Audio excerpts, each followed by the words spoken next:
Progress થયેલ છે અને આ બધું સોએ ફાધરને જાય છે અને જે કોઈ અહીંયા બીજા ફાધરો પણ હતા એનાથી.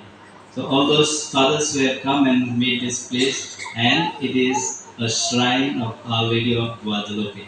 As Father has told the whole history, જે કઈ રીતે માતા મરિયમ દ્વારા આ ભક્તિ વધારવામાં આવે છે. તે મેક્સિકોમાં દેશમાં અત્યારે આપણા ડાયસિસની અંદર આ જગ્યાએ જો પહાડિયા ખાતે પેરિસ અલગ છે, આ શ્રાઇન છે, એમાં ફાધર તો પહાડિયાના પેરિસ્ટ્રીસ તરીકે પણ છે અને અહીંયાના ડાયરેક્ટર પણ છે. અને એક વસ્તુ જેને એને કીધું છે, ઘણા ચમત્કારો અહીંયા થયેલા છે અને થતા હોય છે.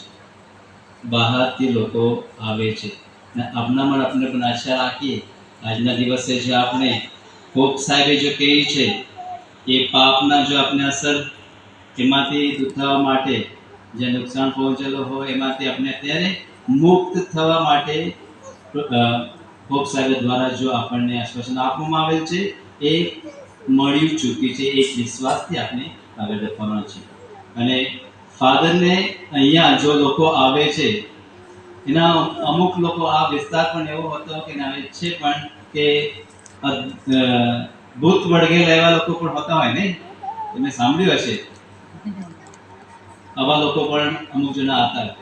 આપના ડાયસિસની અંદર ફાધર કિંગ્સલીને બિશપ સાહેબે નિમણૂક કરેલી છે એમ એક્ઝોર્સિસ્ટ તરીકે. સમજણ પડી? એક્ઝોર્સિસ્ટ who can pray for the souls or for the people who are bounded by the evil spirit. So to make them free, Father has been given. It's a privilege only of the bishop. ફક્ત અને ફક્ત આ privilege bishop પાસે જ છે, બિશપને જ છે.